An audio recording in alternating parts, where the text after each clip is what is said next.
என் அருமை உலகத்தமிழ் மக்களே, தாய்மார்களே, பெரியோர்களே, சிறார்களே, என் அருமை சீடர்களே, யோக நண்பர்களே, யோக விரும்பிகளே, உங்கள் அனைவருக்கும் என் இனிய காலை வணக்கம்.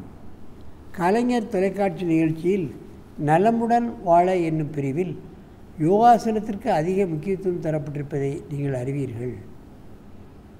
ஓராண்டல்ல, ஈராண்டல்ல, 10 ஆண்டுகளுக்கு மேல் நடைபெற்று கொண்டிருக்கின்றது. ஏன் இந்த நிகழ்ச்சி மட்டும் 10 ஆண்டுகளுக்கு மேல் நடைபெற வேண்டும்?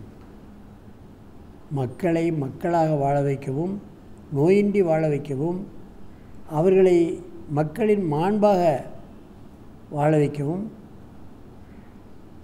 ஒரு அற்புதமான பயிற்சி தான் யோகாசனம். எல்லா விதமான யோகங்களும் அவளுக்கு கிட்டிவிடும். படிப்பு கிட்டிவிடும், உத்தியோகம் கட்டிவிடும், கணவர் கட்டிவிடும், மனைவி கட்டிவிடும், உலகத்திலே உலக பெயர் பெற்ற மனிதர்களாக வாழக்கூடிய தன்மை கூட கட்டிவிடும். இன்றைக்கெல்லாம் உலகத்திலே பார்ப்பீர்களானால் யோகாசன ஆசிரியர்களுக்கு இருக்கக்கூடிய ஒரு செல்வாக்கு, மதிப்பு வேறு யாருக்கும் கிடையாது. இன்றைக்கு இந்தியாவில் உள்ள பல வல்லுநர்கள், யோக வல்லுநர்கள் அனைவரும் வெளிநாட்டிலே லட்சமாக சம்பாத்தியம் பண்ணி கொண்டிருக்கிறார்கள். பெரிய பெரிய ஆசிரமங்களை வைத்துக்கொண்டு கோடி கோடியாக பணத்தை திரட்டி கொண்டிருக்கிறார்கள். உலகம் பூராவும் சிறைய அவர்கள் பிரான்ச் வைத்திருக்கிறார்கள். அந்த அளவுக்கு இன்றைக்கு யோகாசனம் இன்றைக்கு உலகம் பூராவும் பரவி கொண்டிருக்கின்றது. அதில் நன்மைகள் பல மக்களுக்கு கிட்டுகின்ற காரணத்தினால். அந்த நிலையில் இன்றைக்கு 3 மாணவிகள் இங்கே வந்திருக்கிறார்கள். கங்கா, பிரீத்தி, பிரியங்கா. 3 பேரும் 6ஆம் கிளாஸ் படிக்கிறார்கள். இவர்கள் சைன் ஆஃப் சோல் என்ற யோகா சென்டரில் வில்லிக்கேரியில் இருக்கிறது. அங்கே படித்து கொண்டிருக்கிறார்கள். அங்கே மாஸ்டராக இருப்பவர் சுரேஷ் பெனாகி யோகா மாஸ்டராக இருந்து இந்த பிள்ளைகளை வதக்கி இருக்கிறார்கள். கோகில கந்த பேருண்டாசனம் ஏற்கனவே சொல்லியிருக்கின்றேன். மிக மிக கடினமான ஆசனம். யாராலும் அவ்வளோ இலகுவாக செய்ய முடியாது. அந்த ஆசனத்தை இப்பொழுது செய்யப் போகிறார்கள். என் அருமை மாணவிகளே, நீங்கள் இந்த கோகில கந்தபிண்ட ஆசனத்தை செய்யுங்கள் பார்க்கலாம். கந்த பேருண்டாசனம்.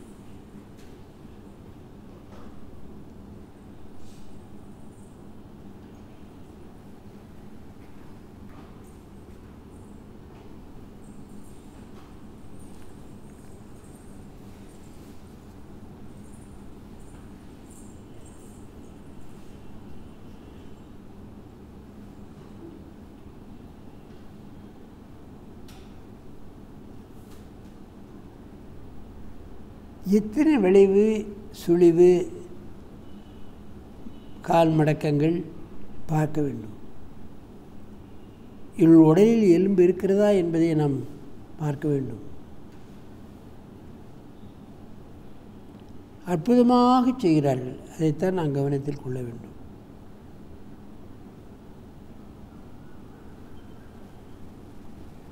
மெதுவாக இந்த ஆசனத்தை கலையுங்கள்.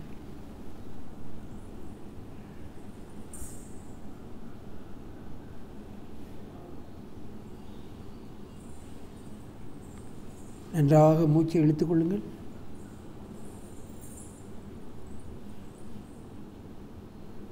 மீண்டும் ஒரு முறை செய்யுங்கள்.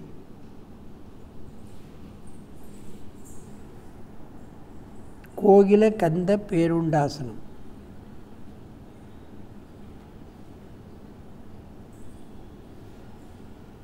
முதுவை வளைப்பது என்பது கடினம். ஒரு 4-5 ஆண்டுகளாவது சின்ன குழந்தைகள் அப்படி வளைச்சாத்தான் செய்ய முடியும், இல்லைன்னா செய்யவே முடியாது. இந்த ஆசனத்தில் அதிக நேரம் இருக்க முடியாவிட்டால் மெதுவாக கலைத்து விடலாம். கஷ்டப்பட்டு கொண்டு இருக்காதீர்கள், கலைத்து விடுங்கள். இது மிக மிக மிக மிக மிக கடினமான ஆசனம். அதே மாதிரி பலன்களும் அதிகமாக கிடைக்கக்கூடிய அற்புத ஆசனம். மெதுவாக இந்த ஆசனத்தை கலையுங்கள்.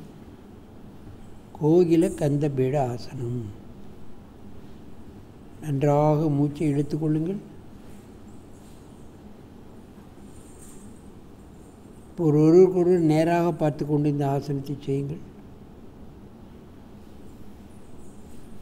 மத்தியில் இருக்க கொஞ்சம் முன்ன போமா, நீ முன்ன போ. ஒருவருக்கொரு நேரே பாரு, அங்கே வாக்க டேர்ன் பண்ணு, அப்படி நீங்கள் பாரு, கரெக்ட் பண்ணுங்கள். முன்னவா, 2 பேரும் முன்னவா, நீ அப்படியே செய்.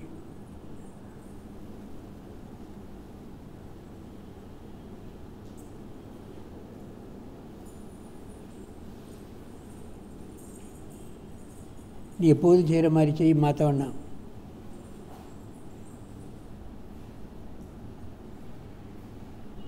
கோகில கந்தபீட பேருண்டாசனம். கந்த பேருண்டாசனம்.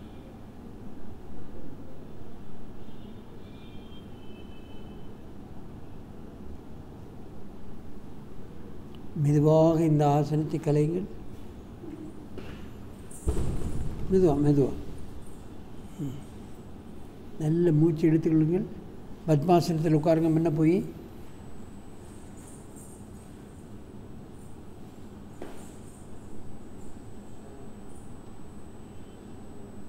நானும் பல்வேறு உலக போட்டிகளில், யோகாசன போட்டிகளில் நடுவராக இருந்திருக்கின்றேன்.